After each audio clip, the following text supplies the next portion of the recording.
जकरा शेरवाली दा बोल साचे दरबार की जय हो।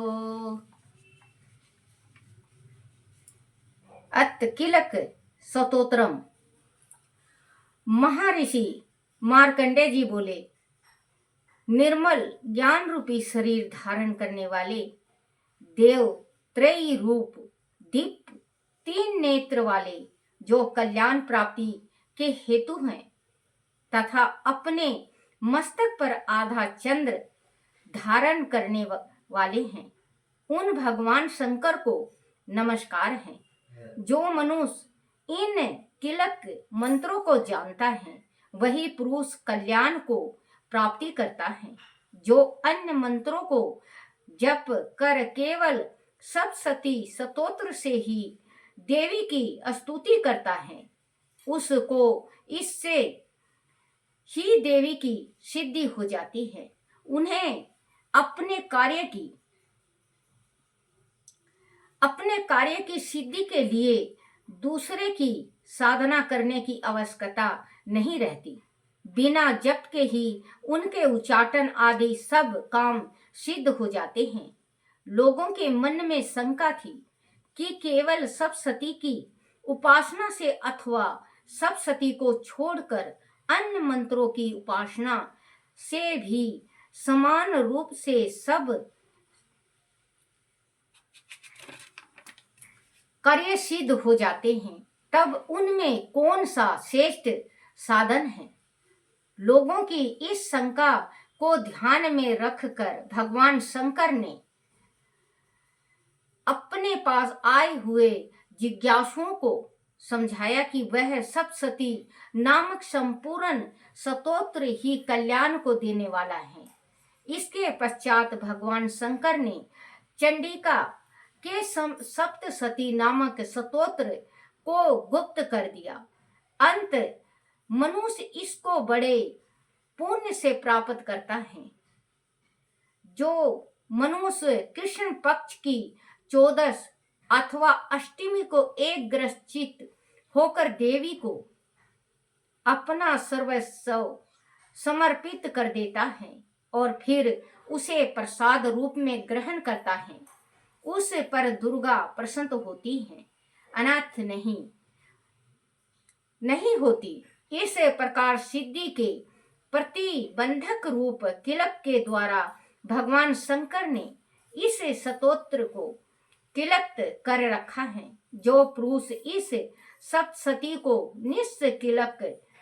निष्किलन करके नित्य पाठ करता है वह सिद्धि हो जाता है, वही देव का प्रसाद होता है और वह गंधर्व होता है। सर्वत्र विचारते रहने पर भी उस मनुष्य को इस समय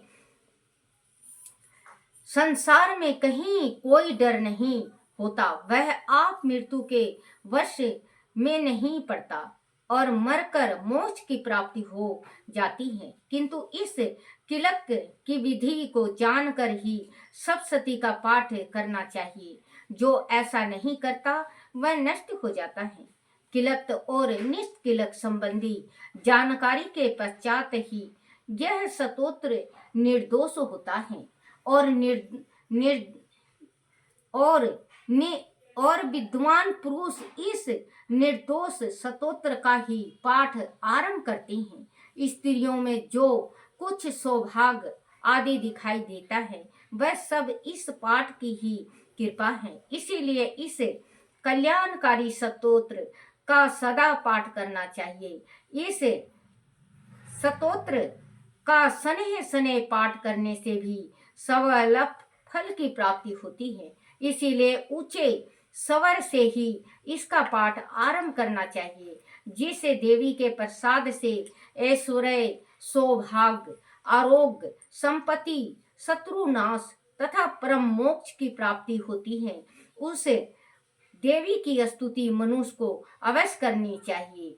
जकरा शेरवाली दा बोल साचे दरबार की जय हो।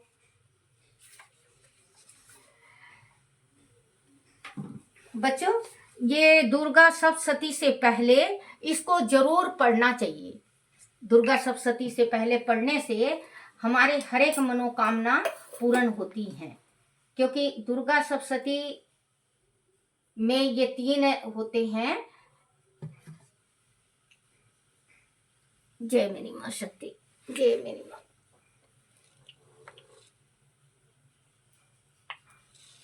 जय मेरी माँ शक्ति की जय।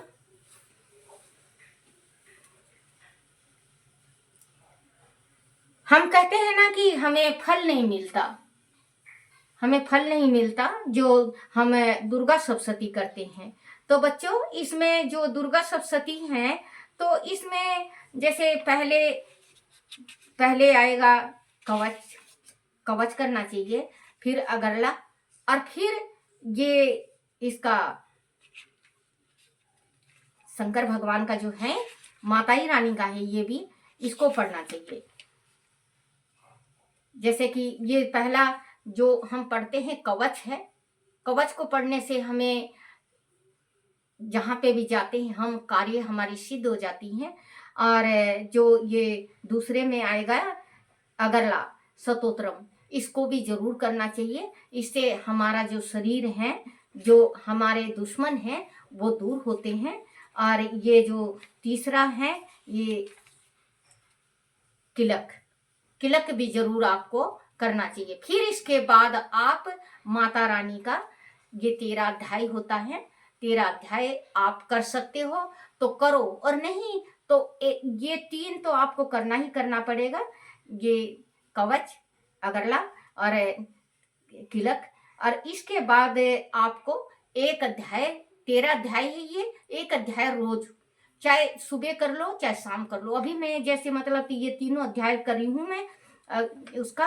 और हम जैसे कि अब हमें क्षमा चाहिए, हम शाम को करेंगे तो क्षमा है, इसी पुस्तक में है माता रानी के इसमें, तो क्षमा है, क्षमा याचना। हे परमेश्वरी, मेरे द्वारा रात दिन सहस्त्रों अपराध होते हैं, अंत आप मुझे अपना सेवक समझकर कृपा पूर्वक मेरे उन अपराधों को क्षमा करो। ना तो मैं आह्वान करना ही जानता हूँ, ना विसर्जन करना ही जानता हूँ, और ना पूजा ही करना जानता हूँ। हे परमेश्वरी, मुझे क्षमा करो।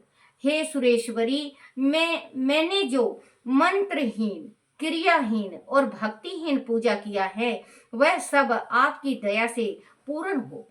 सैकड़ों अपराध करके भी भक्त आपकी शरण में आकर केवल जगदम्बा कहकर ही मोक्ष को प्राप्त करते हैं, जिसे ब्रह्मादि देवगण भी पाने में असमर्थ होते हैं।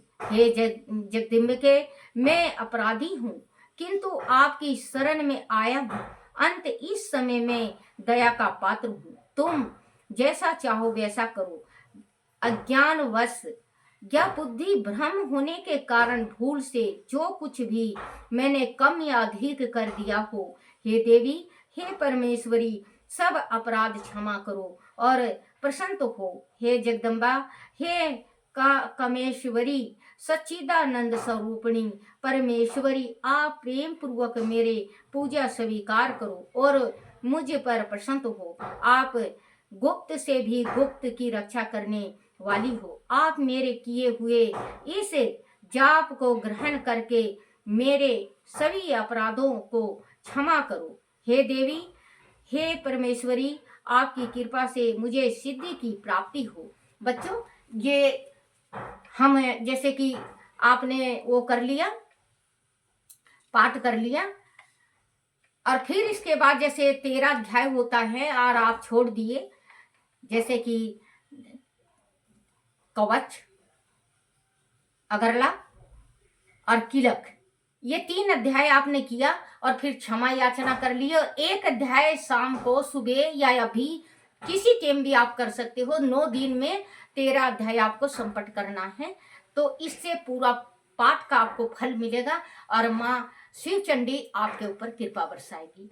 क्योंकि कहते हैं कि पाठ गृहस्थी है, जैसे मेरा गृहस्थी है, आपका गृहस्थी है, हर एक का गृहस्थी है, तो गृहस्थी वाले के वास्ते माँ भगवती ने यही कहा है कि आप ये कर सकते हो रोज। तो बच्चों, जैसे व्रत, अगर आपसे व्रत नहीं रखा जाता तो आप सुबह उठो, नहाओ धो, माता का पूजा पाठ करो और भगवती का आराधना करो, बस इसी में माँ प्रसन्न हो जाएगी। क्योंकि 4-5 जने को व्रत नहीं रखना चाहिए। भूखे को, जैसे कोई ज्यादा भूखा हो उसको व्रत नहीं रखना चाहिए, क्योंकि उसको पुण्य के जगह पाप मिलना स्टार्ट हो जाता है, भूख भूख करता है, उसको व्रत नहीं रखना चाहिए। एक बीमार को नहीं रखना चाहिए, गर्भवती स्त्री को नहीं रखना चाहिए जो पूरे दिन से बैठी है, बच्चे वाली को नहीं करना चाहिए जो दूध पिला रही है, जिसका बच्चा 1-2 माह का है, और एक जो डेट हुई है, महीना हुई औरतों को नहीं रखना चाहिए, वो नापाक होती हैं। तो एक साल से लेके 9 साल तक लड़की को व्रत नहीं रखना चाहिए, क्योंकि वो खुद ही देवी और माँ है। तो जयकारा शेरावाली दा, सभी आपका मनोकामना पूर्ण करे माँ भगवती। जयकारा शेरावाली दा, बोल साचे दरबार की जय। और भूल चूक जो भी हो मुझे माफ करना बच्चों। जय मेरी माँ शक्ति, जय मेरी माँ शक्ति।